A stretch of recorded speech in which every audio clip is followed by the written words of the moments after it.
da geografia, o que certamente também estava muito presente na obra do Celso Furtado. Portanto, nessa perspectiva, eu acho que o Caderno de Desenvolvimento chega agora a um desafio que espero que a gente, não só nesse número 9, mas no subsequente, continue procurando perseguir.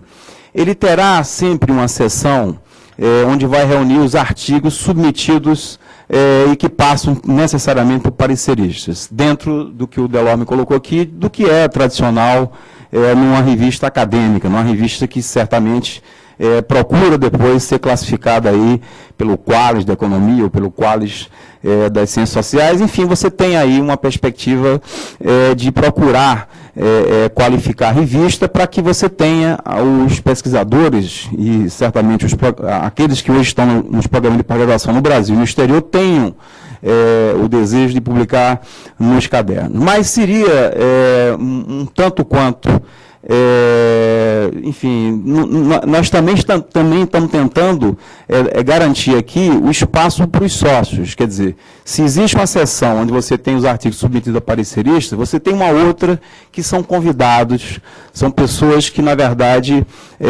já participam há muito tempo do centro, têm uma experiência muito grande acumulada, são pesquisadores sêniores, são pessoas, vamos dizer assim, que já se qualificaram no debate público brasileiro. Portanto, teremos, como temos agora, sempre uma sessão onde os sócios convidados, pessoas que certamente já têm, se consagraram por notório saber, elas podem participar.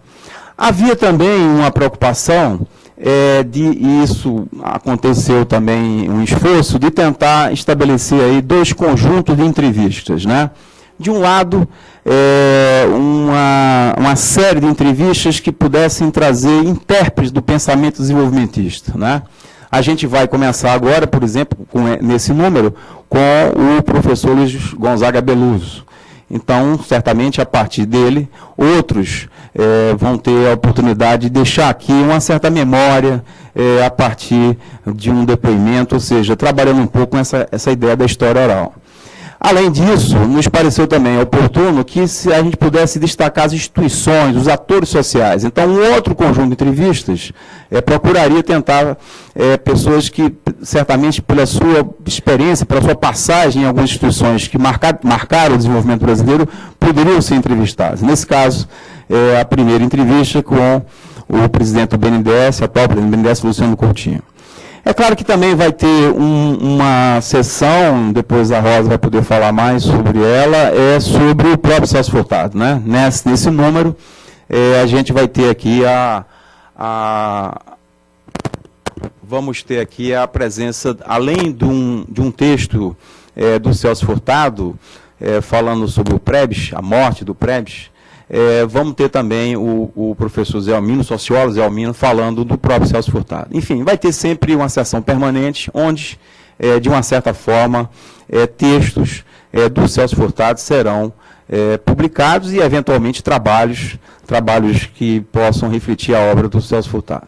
E, finalmente, resenhas, que sempre é importante que os sócios, colaboradores do centro, membros do conselho editorial, do comitê científico, possam trazer alguma sugestão de leitura e, certamente, uma resenha será sempre também um alvo em cada um dos números. Enfim, eu acho que a gente tinha 3 principais desafios nesse novo projeto, tentando aqui recapitular. Em primeiro, é importante, muito importante, que essa revista ganhe uma divulgação a nível nacional maior. E, claro, a nível internacional, mas num país continental como o nosso, é sempre ainda difícil integrar a região norte, sul, nordeste do país. Quer dizer, a gente tem que tentar fazer um esforço de tentar ir além daqueles, vamos dizer assim, sócios fundadores do centro. Dentro da região sudeste, principalmente Minas, Rio e São Paulo, já existe uma divulgação maior das publicações do centro, mas precisamos tentar incorporar principalmente a região norte, centro-oeste e sul do país. No nordeste também tem já alguma coisa. Em segundo lugar, é importante conseguir combinar esses 2 grupos. um grupo de pesquisadores que estão aí nos nossos programas de pós-graduação, nos vários campos científicos, produzindo sobre desenvolvimento. Quer dizer, é importante que o editor esteja sempre procurando estimular que dissertações de mestrado, tese de doutorado, trabalhos interessantes que são hoje alvo na nossa universidade, possam aqui ter um espaço. Mas sem perder de vista a qualidade, enfim, a produção que os sócios do centro possam também aqui ter o seu espaço para poder dar a sua contribuição. Então, a combinação desses dois grupos é a alma dessa revista. Além disso, sempre que for possível, como eu disse, tentar, pouco a pouco, ao longo do tempo, ter uma história oral sobre o pensamento desenvolvimentista, incluindo aí também pessoas representativas ligadas às instituições de desenvolvimento do Brasil.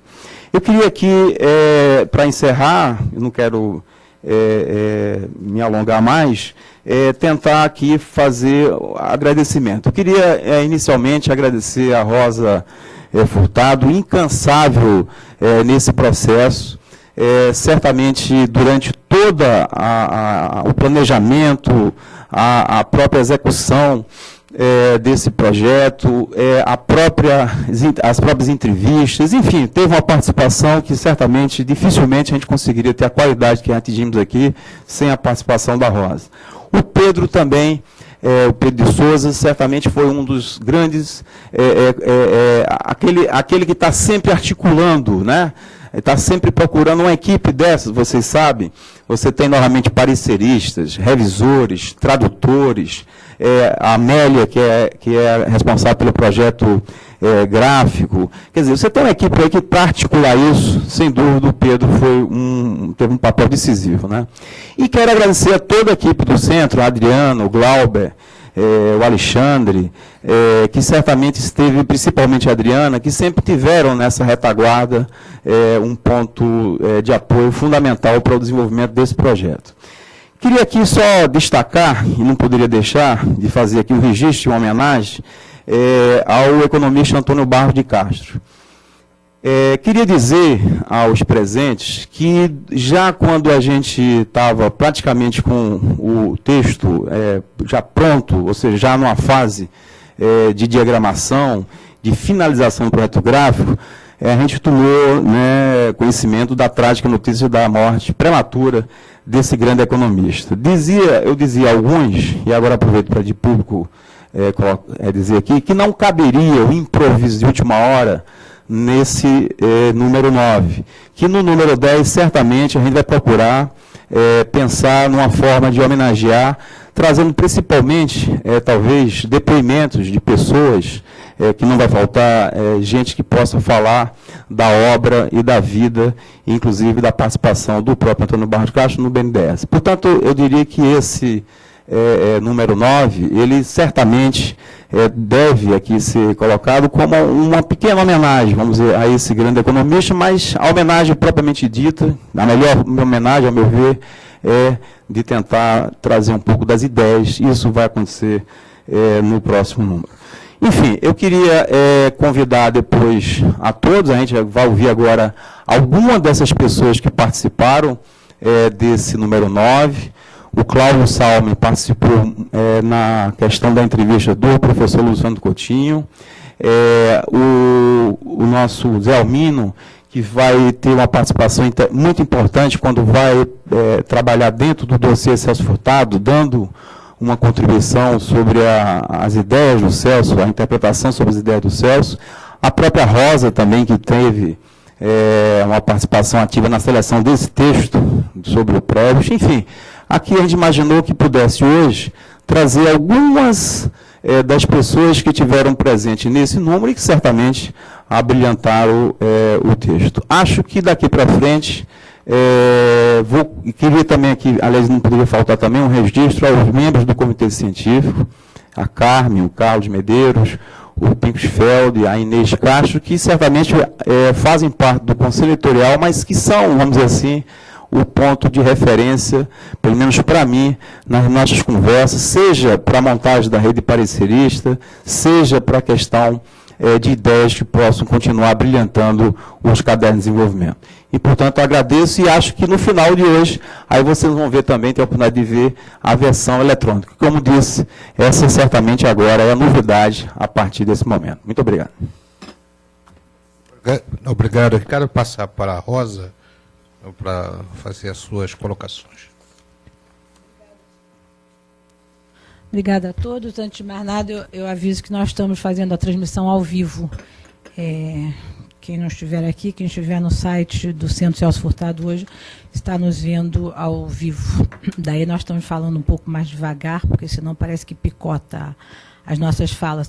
Bem, eu estou aqui na condição de fato, eu trabalhei muito, primeiro porque eu gosto deste ramo, eu trabalho no mercado editorial há muitos anos, eu gosto do ramo, eu não posso ver uma revista, eu sou revisteira há muitos anos, e segundo que eu, de certa forma, eu levei, desde o início do Caderno de Desenvolvimento do Velho, que vocês devem ter conhecido, de certa forma eu estou enterrando, entre aspas, este projeto gráfico e dando as boas-vindas ao projeto este aqui, que é um projeto muito bonito da Amélia Paz. Infelizmente, a Amélia Paz está esperando o seu primeiro bebê, teve um probleminha de gravidez, não pôde vir de São Paulo, mas no próximo, provavelmente, ela já estará aqui com o bebezinho.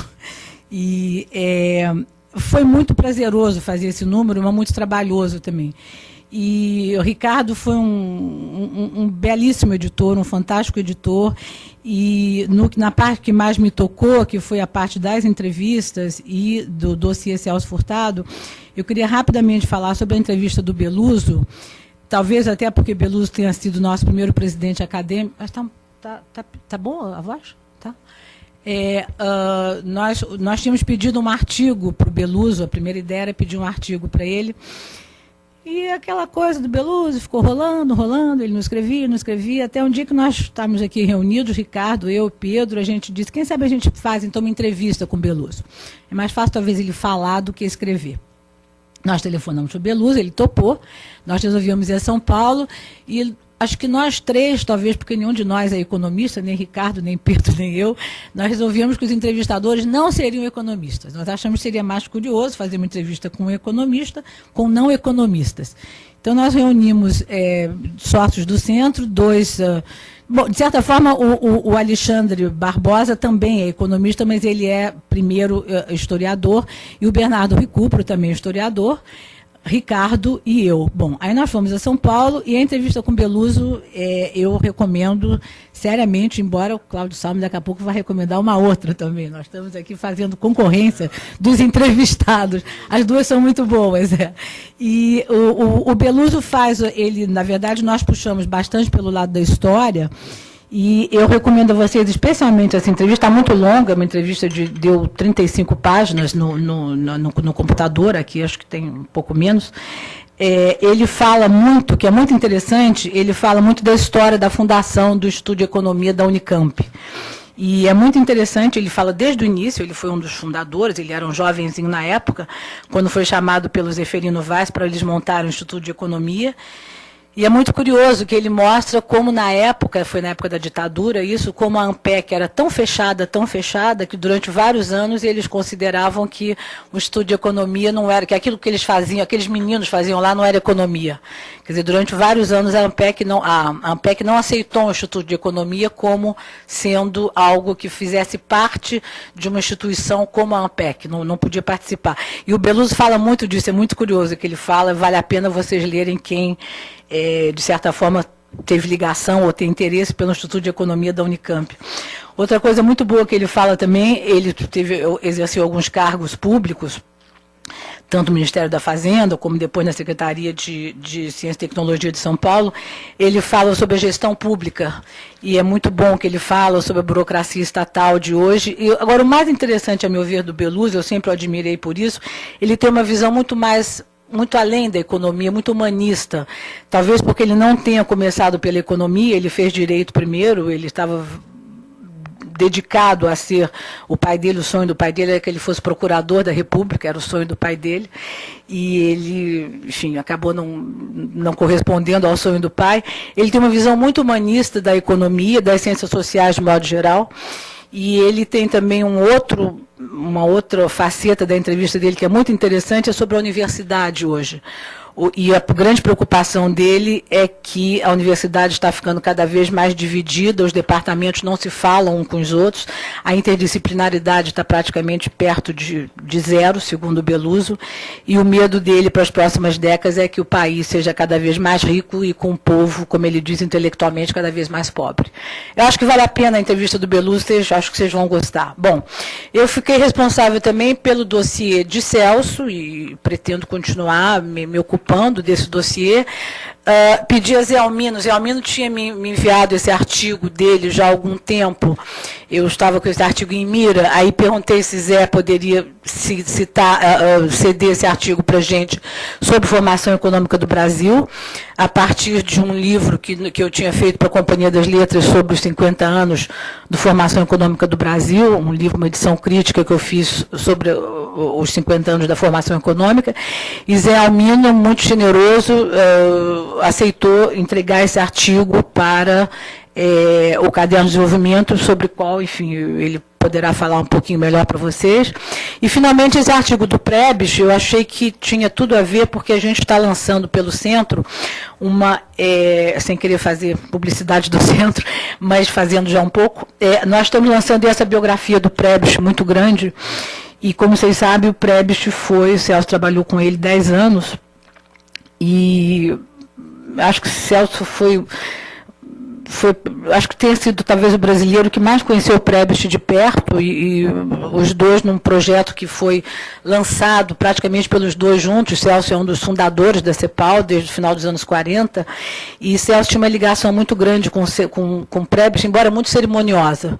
E para quem conhece espanhol, os dois se chamaram de usted a vida inteira, jamais se tutearam. Tanto o Prebes quanto o Celso, eles eram muito reservados. E daí esse texto de Celso ser, a meu ver, um texto muito bonito, porque Celso fez dias depois que Prebes morreu. Esse artigo é de maio de 86, Prebes tinha morrido fazia uns 10 dias. Nós morávamos em Brasília, quando o Celso soube da notícia da morte de Prebes, ele ficou muito, muito tocado, e ele foi, eu me lembro que ele chegou um dia de noite em casa, ele começou a escrever, Celso escrevia à mão, e eu vi que era aquele misto dele querer colocar uma coisa mais pessoal e, ao mesmo tempo, se conter, porque ele é muito contido. Então, ele começa o texto de uma forma muito, como é que eu posso dizer, quase um artigo acadêmico, digamos assim, e, de repente, ele desborda um pouco e ele fala coisas do tipo... A referência que me vem ao espírito quando eu penso em Prebes é Goethe, com quem, inclusive, ele se parecia fisicamente, e parecia mesmo.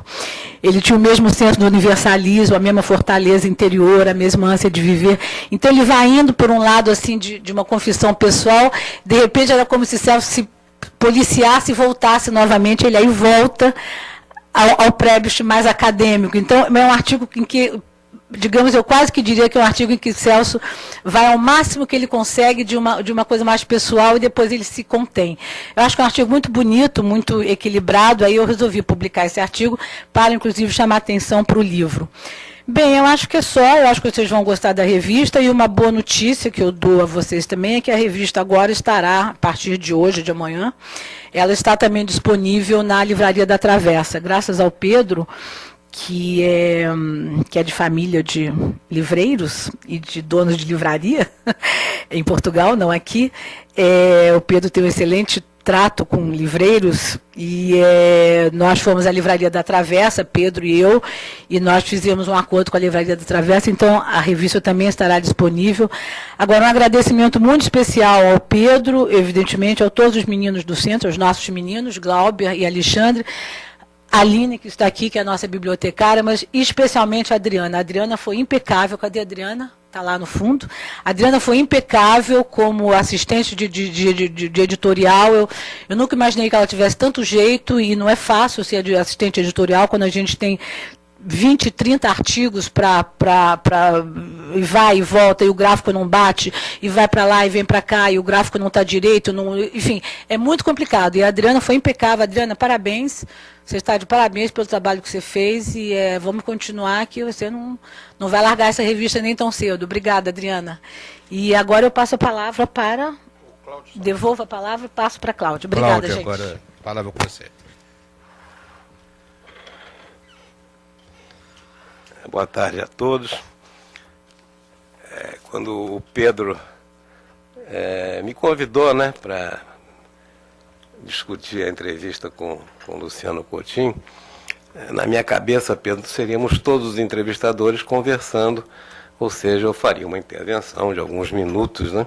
Quando eu vejo aqui que eu sou o único dos que foram à entrevista, de maneira que deve haver uma expectativa de que eu faça uma resenha tão boa como a Rosa fez da do Beluso.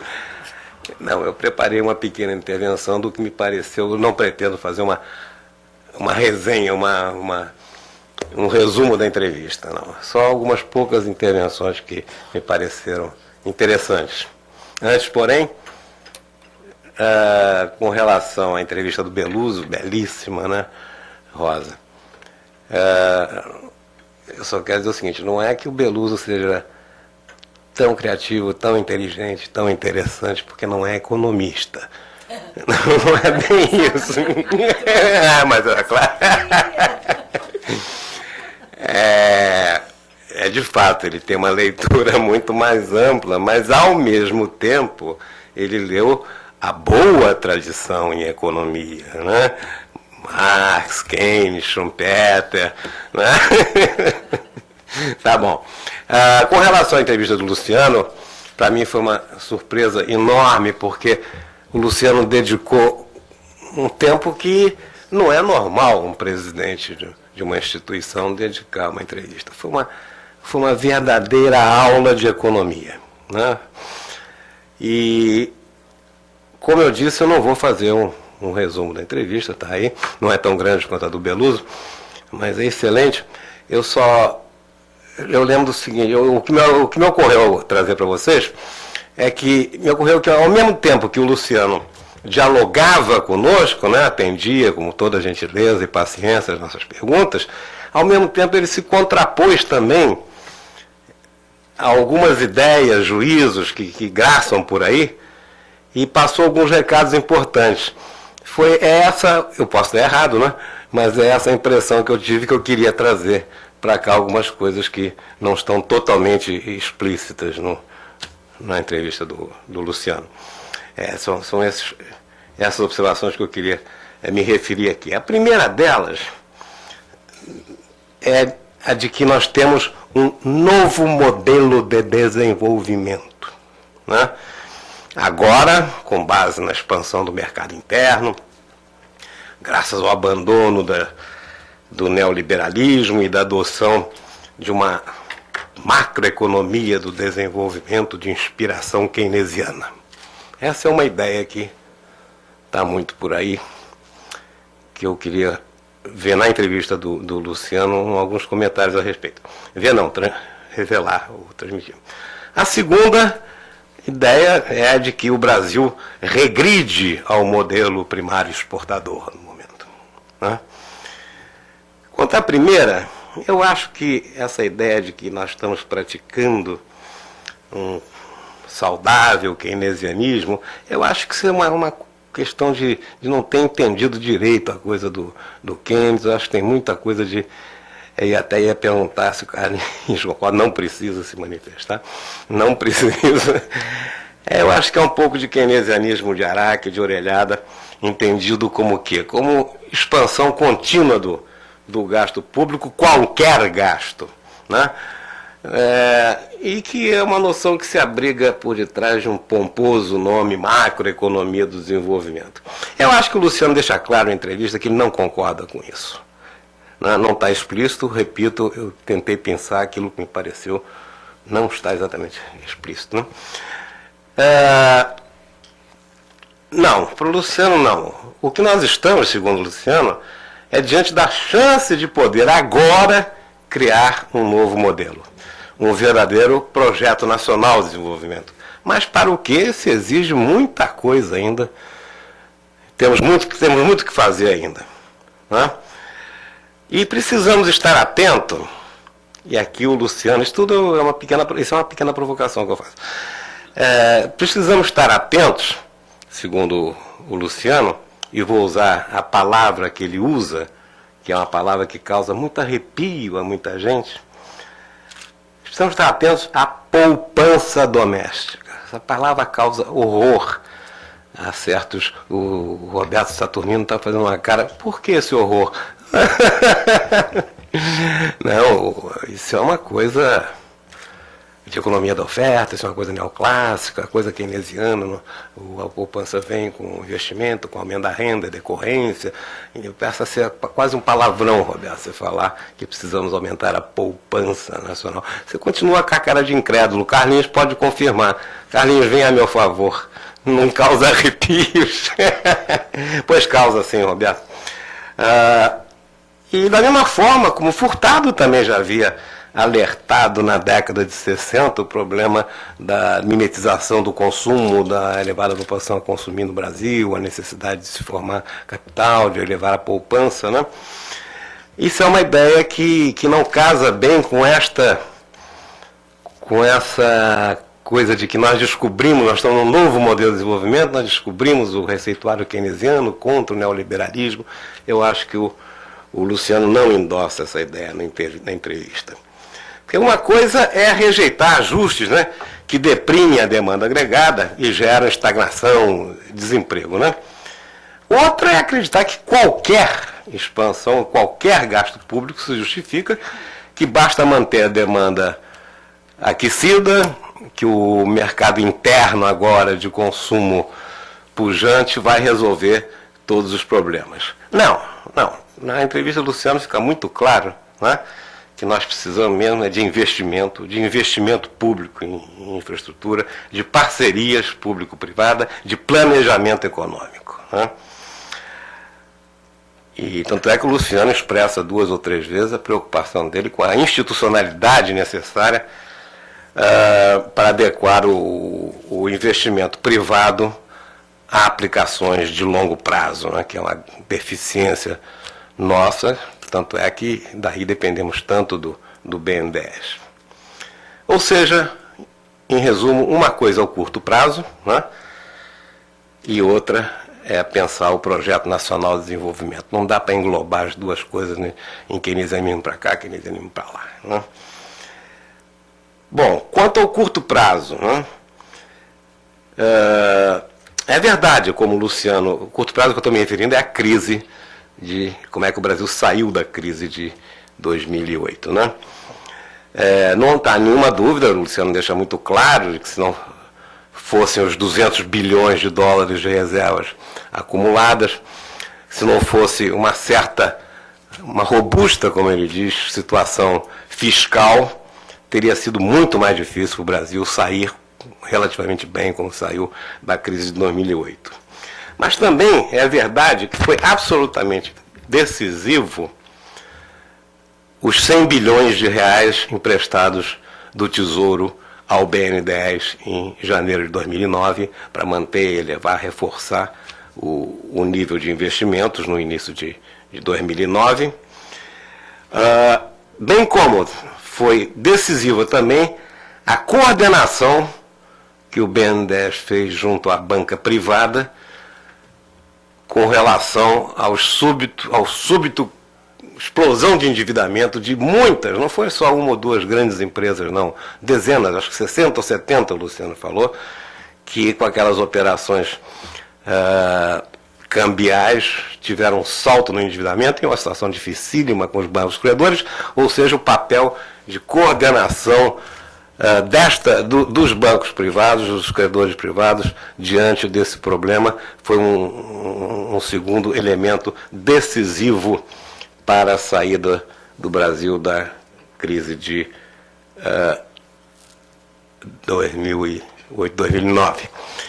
Ou seja, nessas ações, e nas ações contracíclicas do aumento de sustentação e aumento do investimento, eu acho que o Luciano, ainda bem que ele não está aqui, eu não estou puxando o saco dele, foi o homem certo, no lugar certo, na hora certa. Ele falou um pouco sobre isso na entrevista, mas evidentemente a modéstia não permitiria ele, né, revelar o papel decisivo dele, não só em convencer as autoridades a emprestar os 100 bilhões de reais do Tesouro para o BNDES, como nessa ação de coordenação da banca privada. Bem, quanto à segunda noção, o Brasil regride ao modelo primário exportador, eu quero chamar a atenção que o Luciano também é uma coisa que graça por aí, né? Que nós estamos regredindo ao modelo primário exportador. O Luciano foi bem enfático, né? O mal não está em ser um importante exportador de alimentos e matérias-primas. Não há nenhuma razão para desperdiçar essa oportunidade, né?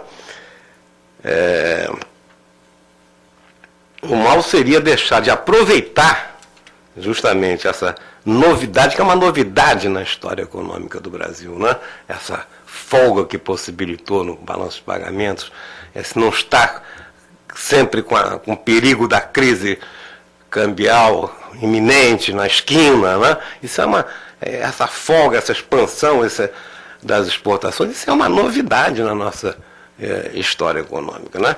Então o mal seria não aproveitar essa situação de conforto no balanço de pagamentos, né, na questão cambial, para retomar, aprofundar, modernizar e diversificar a indústria nacional, na medida em que ficamos 2 décadas para trás, ou estagnados ou para trás em relação ao resto do mundo, né, no nosso projeto de industrialização, né?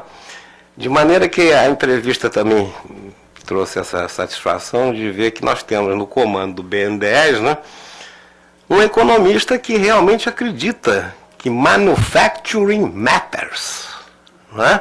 Ou seja, que a indústria é importante e ainda é chave para o desenvolvimento, né? Talvez os americanos estejam percebendo o seu erro muito tarde, né?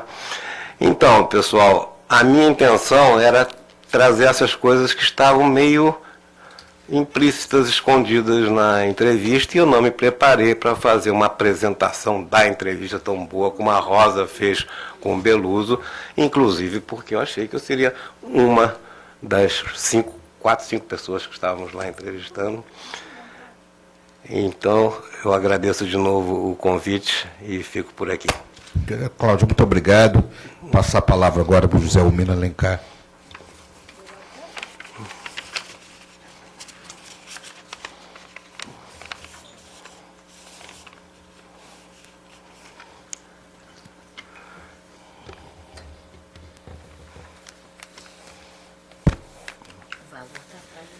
Bom, boa tarde. Eu queria Existe algum obstáculo?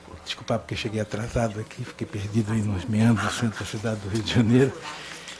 Agradecer, dizer aqui da minha satisfação, do prazer de estar aqui nessa instituição, não somente por se tratar de quem é, o Celso Furtado, mas também por estar neste centro, o Celso Furtado, que é tão oportunamente criado, participando desta publicação também está muito simpática, e, além do mais, nessa instituição do BNDES, que, naturalmente, é extremamente importante para o Brasil e para a minha geração, digamos assim. Eu não estava preparado para falar nada aqui, inclusive eu não posso resumir o meu artigo, porque ele é tão curto que correria o risco de ficar menor do que a minha fala. Mas digo que eu fui convidado a escrever esse artigo por ocasião do cinquentenário da formação econômica do Brasil, mas vi logo que haveria muita coisa escrita sobre isso e tal, e eu fiquei satisfeito de ver agora, quando a Rosa descreveu o processo de produção do artigo do Celso sobre o Prebisch, que, guardado todas as proporções, aconteceu comigo a mesma coisa. Eu comecei especulando um pouco sobre a obra do Celso Furtado, sobretudo a relação da obra do Celso Furtado com a minha geração, e em particular com a minha geração, aquela que se encontrava fora do Brasil, e logo depois me embreiei na biografia do Celso, inclusive em algum tipo de depoimento pessoal também. Quando eu comecei a receber essa encomenda, quer dizer, eu também voltei a ler a formação econômica do Brasil e fiquei espantadíssimo com muito mais do que, às vezes, outros que eu tinha lido, eu tinha estudado, quer dizer, com a qualidade do trabalho, quer dizer, sobretudo com tão poucos meios, depois que a historiografia avançou tanto no Brasil e tal, tanto com tão poucos meios ele conseguiu alinhavar assim, uma narrativa da história econômica brasileira de maneira tão clara e elegante, né? E, ao mesmo tempo, mesmo nos pontos em que aqui ou acolá, que têm sido infirmados, contraditados pelos estudos empíricos, não há dúvida nenhuma que ele organizou uma matriz de questões muito importante para os historiadores da economia. Uma outra coisa também que me dei conta é que todo mundo, quer dizer, meus companheiros são fora do Brasil e tal, todos nós temos lido Celso Furtado, digamos assim, em tempo real. Eu me dei conta que eu tinha lido quase tudo que ele tinha escrito, né? Inclusive, por último, nas suas memórias, são memórias fantásticas, eu acho que o país não tem uma grande tradição de memorialística e é uma coisa de primeira qualidade, que é um depoimento de um homem público admirável. É interessante que ela tenha saído exatamente ao mesmo tempo, ou próximo das memórias do Roberto Campos. Durante uma época, até inclusive, eu namorei com a ideia de fazer um ensaio comparativo entre as duas memórias, se não entre os dois personagens. E essa razão era muito simples. Quer dizer, por que nós líamos todos? Porque era o único, todos que eu estou falando, que é todos que recebiam um certo tipo de influência marxista, né? E que tinha se opunham aqui e acolá as posições de Celso, digamos assim. Eu me lembro, por exemplo, numa ocasião, quer dizer, numa discussão, não sei se na casa dos amigos comuns, estava Robert Schwartz e mais duas ou três pessoas assim como ele, e eu estava lá também, e houve uma discussão sobre Marx, então, apareceu uma discussão sobre Marx, e o Celso Furtado citou a John Robson, né? Citou a John Robson, e alguém disse assim, não, mas a John Robson não entende nada de Marx. Aí o Celso olhou e disse, mas uma ciência tão profunda assim, que nem John Robson consegue entender. E isso enfim. Esses que entendiam muito de Marx, digamos assim, que eram os leitores mais ávidos, porque não havia entre os marxistas daquela época, e ainda não existe hoje em dia, quer dizer, alguém que pudesse articular uma análise política seguida de conjuntura da evolução do Brasil naquela época, que desse instrumentos para se ter uma ideia dos acontecimentos de política dentro do Brasil, inclusive apontando instrumentos de ação, né, ou contradições naquele tipo de desenvolvimento. Quer dizer, o Celso Furtado tinha a competência para utilizar os instrumentos convencionais da macroeconomia. Portanto, quer dizer, eu digo aqui, quer dizer, grande parte dos marxistas eram todos uns furtadianos envergonhados. Quer dizer, eles escreviam artigo de um lado e liam o Celso Furtado para entender o que estava se passando do outro. Tal.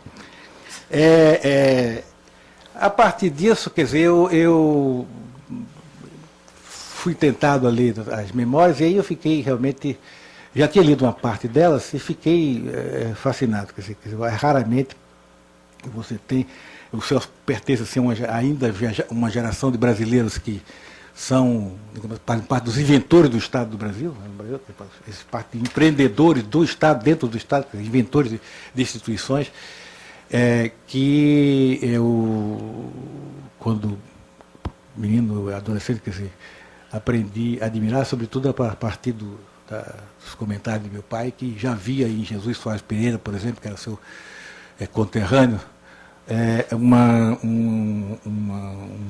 figura, quer dizer, de homem público admirável. Então.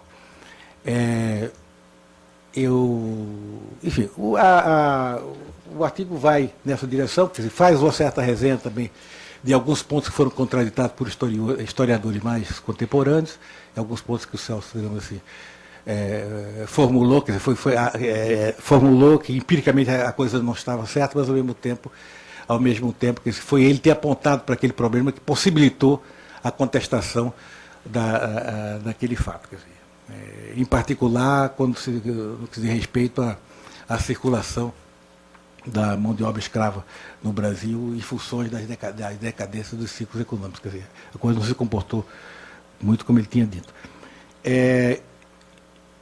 E a partir daí a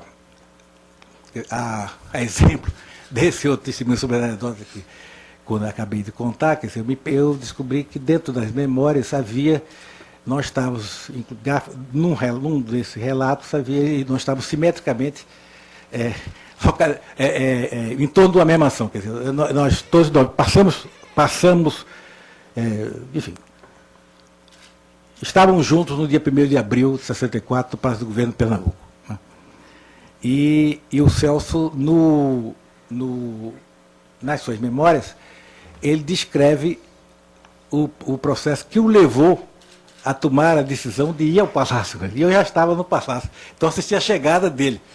Então não pude resistir a fazer essa descrição cinematográfica, quer dizer, de como essa coisa se passou, e, sobretudo, um fato que me comoveu sobremodo, quer dizer, o Celso Furtado chegou no Palácio de manhã, ele descreve como sozinho, com seu motorista, tomou essa decisão de ir a Palácio e tal. Ele chegou, foi um espanto generalizado, porque ele era uma pessoa muito formal, não era muito enturmado, principalmente com os meios políticos locais, assim, pessoalmente, não, né, sofreu, inclusive, hostilidades, quer dizer, de parte da esquerda, sobretudo da esquerda comunista e tal. Não era um homem de conversa fácil, digamos assim, tinha há muito tempo fora da região, era conhecido só simplesmente oficialmente. E quando ele chega, o sentimento foi assim, ele não tinha obrigação nenhuma de estar ali. Né? Ele podia ter se refugiado atrás do cargo de tecnocrata ou de técnico, acima dessas coisas, e não o fez. Né? E, enfim, é muito simples, eu sou filho de Miguel Arraes, portanto, por isso que eu posso dar esse testemunho. Inclusive, meu pai, naturalmente, tinha seus momentos de implicância com as políticas desenvolvidas pelo Sudene. E nesse momento eu me lembro que em algum momento houve um conflito, o palácio já estava cercado pelo exército, e houve um conflito entre um policial militar que defendia o palácio e um oficial do exército. Um barulho, uns gritos, uma coisa assim. Meu pai levantou-se para ir ver o que era e precipitou para o elevador. E isso eu me lembro bem, o Celso, aquela coisa, levantou-se, pegou no cotovelo dele e foi com ele. Né? Isso, assim, silenciosamente, essa coisa ficou na minha cabeça durante... Me veio assim, prontamente, quando eu comecei toda essa série de rememorações. Né? Outra coisa também, que também bem interessante, que revela muito a pessoa que ele era. Quando eu resolvi fazer o meu pós-graduação nos Estados Unidos, ele foi naturalmente pedir informações, ele me ajudou muito, informou, indicou pessoas para eu escrever, instituições e tal. Então, quando a coisa estava toda arrumada para eu ir para lá, já tinha sido... eu precisava de carta de recomendação. Né? Então, tinham algumas cartas de professores franceses, e eu não fazia economia, fazia sociologia. E então achei natural pedir uma carta dele. Ele tinha feito aquele esforço todo, né, para me ver nos Estados Unidos. E ele virou para mim e disse, não dou. Aí eu disse, mas por quê? Porque eu não fui seu professor. Né? E não é bom que você comece a sua carreira com uma carta de complacência. E isso ficou também como um exemplo. É isso que eu queria falar. Muito obrigado. Muito obrigado, Zelmino, pela sua extremamente interessante comentário sobre o seu artigo. E vamos passar agora, para terminar essas exposições, a palavra para o professor Gregório Vidal, que ele é professor do Departamento de Economia da Universidade Autônoma Metropolitana, a UAND. Eu sempre confundo, eu sempre tenho dificuldade de falar o Palapa, sempre tenho alguma dificuldade. E tem sempre contribuído e participado ativamente da vida do Centro Celso Furtado, e foi também dos articulistas aqui, apresentou um interessante artigo na nossa revista. Por favor. Boa tarde a todos. Yo voy a procurar ser breve y yo voy a falar en español.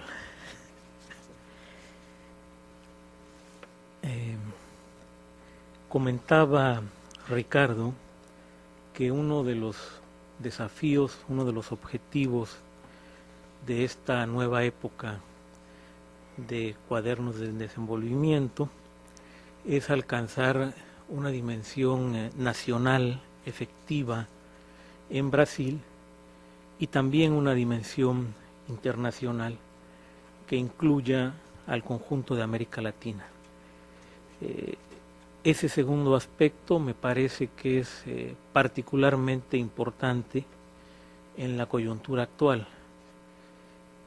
Si uno como mexicano transita no solo por Brasil, sino por algunos otros países de Sudamérica, observa que hay un distanciamiento, que México se le ve lejos, se le ve demasiado cercano a los Estados Unidos, que es sin duda un gran país, pero no es el lugar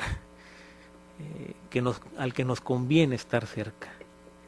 Esto lo tenemos muy claro en nuestra historia, pero efectivamente se ha producido, no por una decisión de los mexicanos, sí por una decisión del gobierno y de las élites que gobiernan a México. Ese acercamiento, esa vinculación con Estados Unidos nos ha hecho sumamente vulnerables, nos ha restado soberanía y nos aleja del resto de América Latina.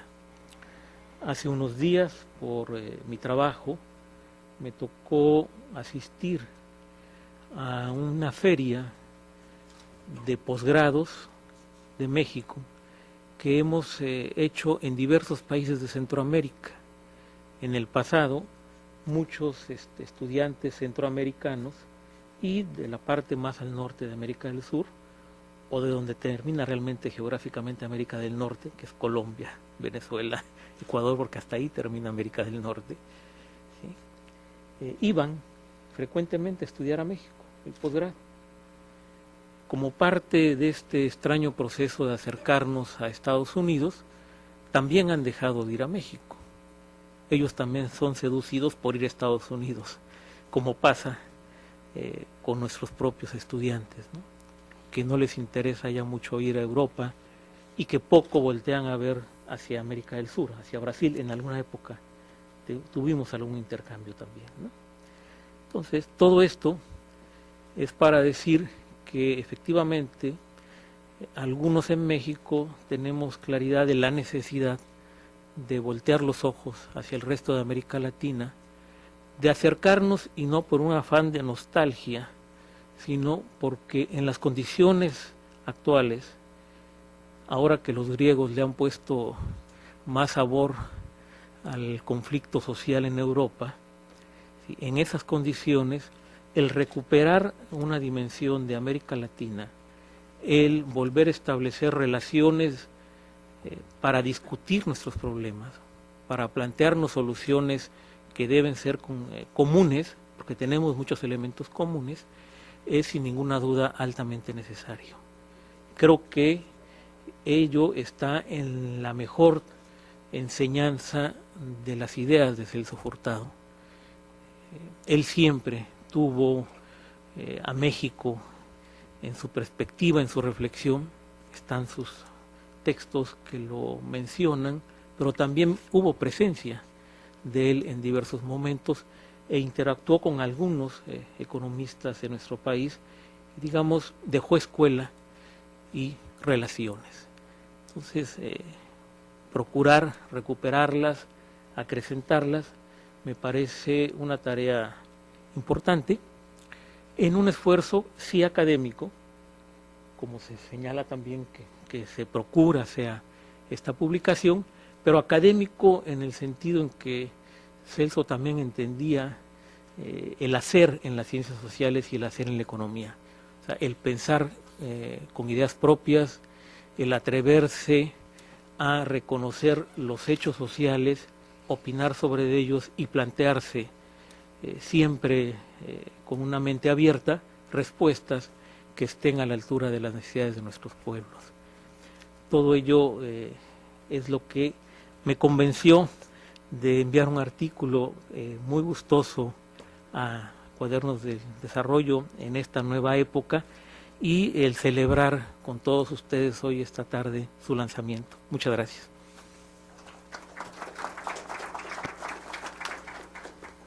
Obrigado.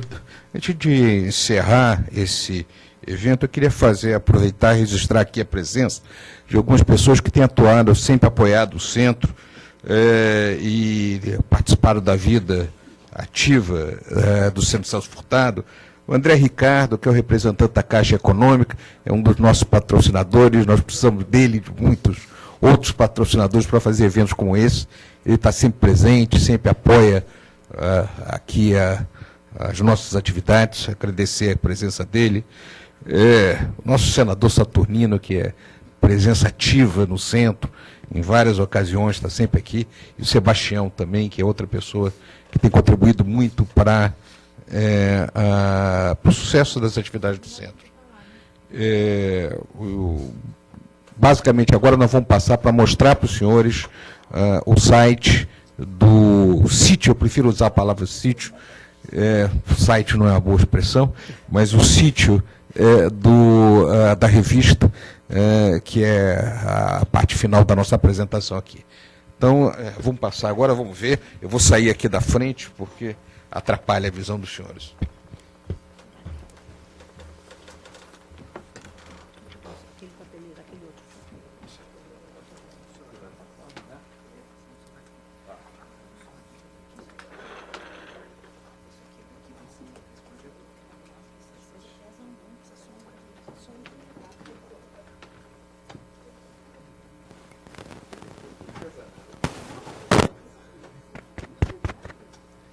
Bom, a gente vai dar uma ideia a vocês, né, do projeto editorial, porque de fato há a Amélia Paz, que hoje, como disse a Rosa, não pôde estar aqui presente, mas vocês vão verificar, seja na edição impressa, como agora na versão eletrônica, certamente aí tem um projeto gráfico bem interessante, né?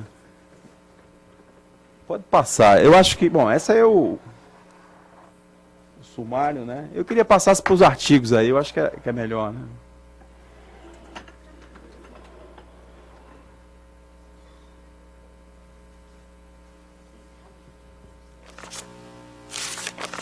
Quer dizer, a ideia era de tentar, tentar pegar um pouco esse software, não sei se a palavra exatamente tecnicamente é assim, mas que vai como se você estivesse folheando, né? Uma revista na própria internet, né? Inicialmente, como eu queria, até para dar um esclarecimento aqui, a gente recebeu 32 artigos, né? Havia uma seleção inicial, onde alguns realmente não se enquadravam dentro do tema da própria revista, mas ficaram ali em torno de uns 26. Então, 26 foram enviados para pareceristas. Alguns deles tiveram que voltar para os autores por recomendações dos pareceristas, outros foram rejeitados, mas enfim, nessa edição agora, você tem aí esses artigos, tá certo? Já para a próxima, já existem 4 que já estão definidos, né? E certamente, vamos dizer, a partir da maneira que a gente vai adotando, é que talvez uma vez por ano vai ter uma chamada pública para que se submeta a parecerista, para que os artigos sejam enviados. Ou seja, talvez a partir de agora que a revista começa a ganhar mais divulgação, imagino que isso seja o suficiente. Porque eu estou dizendo, na verdade, talvez a gente vai recebendo mais artigos agora, inclusive porque, eu já disse, não necessariamente precisa esperar uma chamada para que se envie artigo. A revista está aberta à submissão de artigo. Para o número 10, né, eu acho que isso vai estar no site, né, do Centro Celso Furtado, a gente está normalmente recebendo até agora, final de novembro, né, quer dizer, a gente vai normalmente ter no próximo número, normalmente sempre essa ideia de publicar pelo menos entre 10 e 12 artigos, e certamente as outras sessões, entrevista, a questão novamente do dossiê Celso Furtado e também as publicações que são dos sócios do próprio centro e de convidados. O professor Gregório Vidal novamente publicou no número 9 como um convidado. O padrão que se adotou também é de... vocês vão ver que, na verdade, você tem, pelo menos nesse início, um abstrato em inglês, quer dizer, você tem aí um resumo bilíngue. Pode ser que, eventualmente, mais na frente, a gente trabalhe com inglês e espanhol. Certamente isso pode, principalmente, né, na América Latina, ser interessante para que a gente possa facilitar a divulgação. De qualquer maneira, eu estou dizendo, ela segue aí mais ou menos o padrão da revista acadêmica, que seria a edição em português e inglês. Faz uma busca aí, Glauber. Coloca lá em cima aí. Desenvolvimento. Vai, bota aí. Ela permite... na verdade, eu também estou conhecendo como vocês hoje. Eu não estou tão familiarizado com a navegação dessa revista. Quer dizer, hoje é que eu estou... Então, tem a possibilidade de você colocar ali uma busca, né? Lá em cima, né? Na busca. Ela vai na revista inteira ou só naquele artigo? Lá. Não, eu quero só naquele artigo, não vai? Bota aí Beluso ou alguma coisa assim, tá aí, pronto. Ou bota Prebsch. Ela vai na revista inteira ou só no artigo? Vai na revista inteira. Uau, não, isso aqui é só no artigo. Mas do lado aparece onde ela aparece. Tá, entendi. Tá, já entendi. Ela vai na revista inteira, né? Passa para essa parte aí que é o de convidados. Antes da entrevista do Beluso. Vocês vejam que no caso da revista eletrônica, para a gente tanto faz a questão do número de página. Para a impressa faz diferença, né? É uma coisa que a gente está até tendo que fazer agora uma reunião, um balanço, para saber se mantém.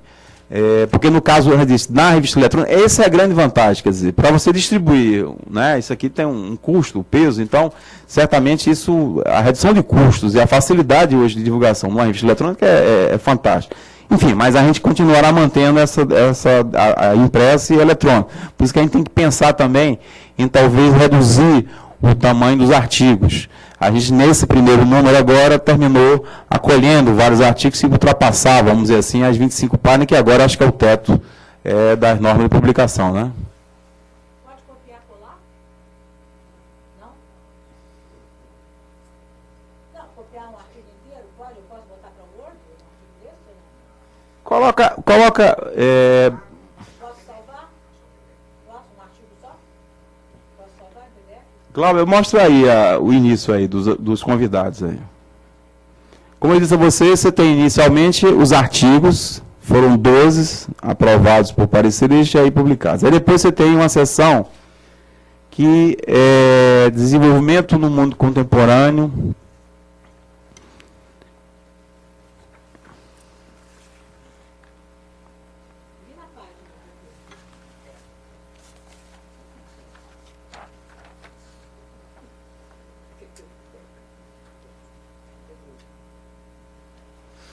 A seção seguinte, o título dela permanente é Desenvolvimento no Mundo Contemporâneo. 2 pontos. Agenda, interdisciplinaridade e perspectiva comparada. Então, imagino que aí você pode, normalmente, tanto ter um artigo como o do Gregório Vidal, que trabalha com a questão do México, tem, normalmente, espaço do professor Marcos Costa Lima, que vem da ciência política, o professor Luiz Carlos Delorme, que também vem da economia, enfim, essa é uma seção, como eu disse, tem aí a possibilidade de os sócios do Centro Celso Furtado publicar, tem um artigo do professor e ex-senador Saturnino Braga, tem aí a possibilidade, normalmente, dos sócios, convidados e pesquisadores sêniores de publicar. Então, esse é um espaço, vamos dizer assim, que vem logo depois dos artigos submetidos a pareceria.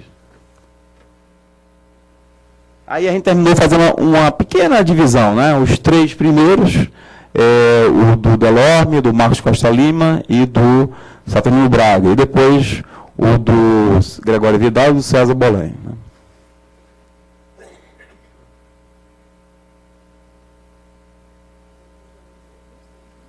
Ou seja, a ideia é de que aí você certamente tem uma liberdade maior, quer dizer, sem perder a perspectiva dos artigos que foram subindo para a revista, para poder classificar a revista dentro de um periódico acadêmico tradicional, aí você tem mais liberdade para poder fazer convites, e certamente aí é um espaço nobre, porque eu estou dizendo, aí também há a possibilidade do centro ir estimulando essa integração da sua rede no Brasil, na América Latina, e eventualmente até em outros países no exterior, né?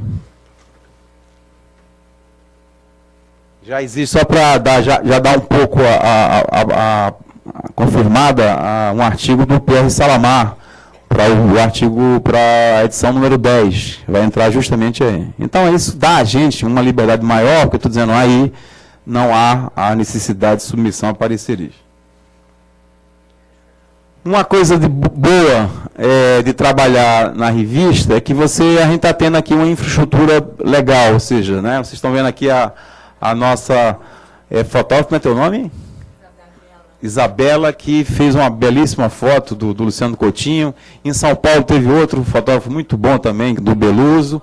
Enfim, a gente está tendo, né, um cuidado editorial de ter aí, além das entrevistas terem sido revisadas. O Cláudio fez uma revisão técnica da revista do Luciano Coutinho. Quer dizer, tem aí, vamos dizer, uma tentativa de dar a condição de que isso aí fique como uma memória, como eu disse, de pessoas que participaram, seja do ponto de vista institucional, seja da questão da produção de ideias, né, da história das ideias, da questão do desenvolvimento.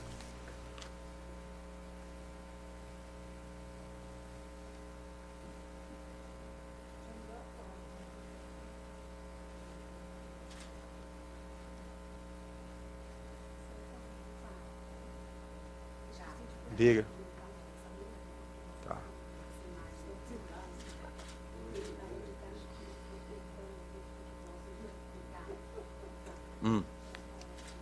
Você quer conversar? Você?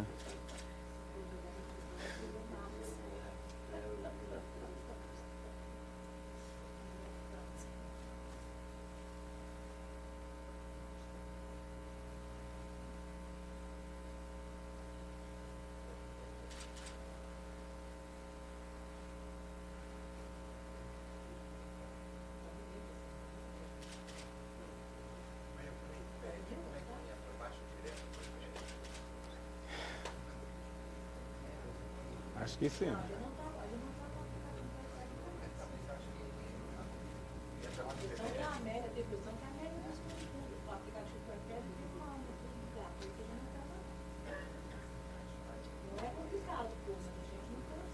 Passa aí, passa aí.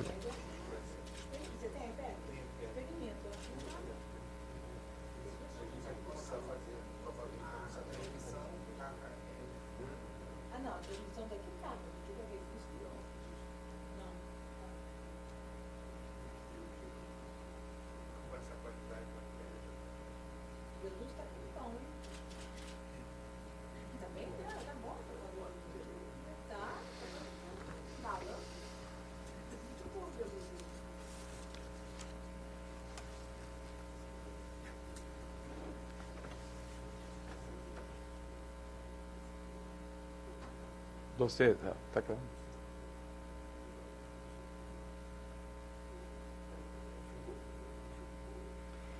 Eu sou um entusiasta do formato eletrônico, né? Eu acho que, de fato, em termos de divulgação, de logística, realmente é uma tendência irreversível, quer dizer, pelo menos na área de ciências sociais, mas acho que em geral. Hoje em dia, há a obrigatoriedade até de você ter já o formato eletrônico em paralelo à versão impressa.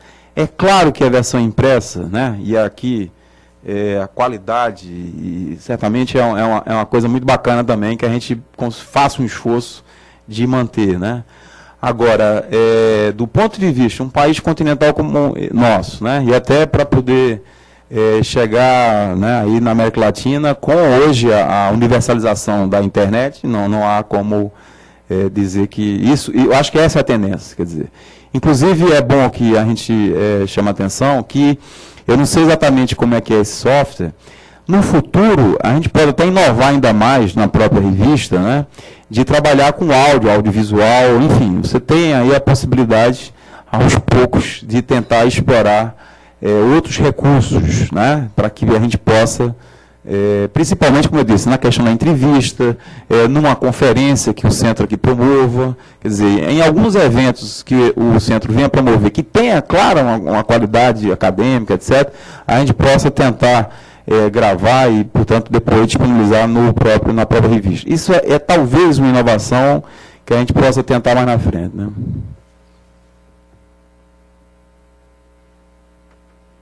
E as resenhas, uma foi feita pela nossa diretora aqui, Carmen Feijó, que é professora da UF, e outra pelo presidente da Ampox, que é da Federal do Pernambuco, o Marcos Costa Lima, né? O Marcos terminou aí puxando a questão com o historiador do Nordeste, e a Carmen trabalhou com um texto aí, um belo relatório ao campo, né? Muito interessante. Quer dizer, eu acho que a questão das resenhas é uma outra forma de também envolver os sócios do centro, o comitê científico, né, colaboradores mais diretos, porque é claro que isso também a gente tem que tentar procurar acompanhar, né? Quais são a produção que está sendo feita mais recente sobre o tema de desenvolvimento. É claro que tem um outro aspecto que também a gente tem que tentar acompanhar, é a produção de dissertação de mestrado e tese de doutorado sobre esse tema e correlatos. Então, isso também a gente tem que pedir, evidente, o apoio dos professores e hoje que estão nos programas de programação para poder ficar atento a estimular seus alunos, os bons alunos, a publicar aqui na nossa revista. Outra coisa também que é bom, vamos ver aqui hoje na versão impressa, e imagino que aí também esteja, ao final vão estar lá todas as publicações do Centro Celso Furtado, quer dizer, a série Memórias, né, a própria publicação que a Rosa falou aqui do Prebes, a biografia do Prebes, quer dizer, é possível também que o próprio caderno de desenvolvimento sirva como uma forma de divulgação das outras publicações, quer dizer, mas ao final você tem a possibilidade, portanto, de fazer essa divulgação. E aqui, bota na norma de publicação aí, por favor, Glauber. E aí, como a Rosa falou, do ponto de vista de concorrer o próximo número, quer dizer, a gente pede que até o final de novembro, portanto, quem se interessa em tentar enviar um artigo para ser publicado no próximo número, envie até o final de novembro, porque aí é aquele velho, aquele caminho já tradicional, parecerista, etc, etc. Então, aí tem essa... Agora, a revista, né, ela tem 2 números anuais, ela é semestral, pela possibilidade de 10, 12 artigos por número, você certamente vai estar sempre dando espaço para aqueles que mandam bons artigos. Quer dizer, o artigo aprovado pelo parecerista já tem a garantia de publicação. A questão é só estar numa fila, evidente tem outros que chegaram na frente, e isso vai sendo contemplado, né, ao passar do tempo.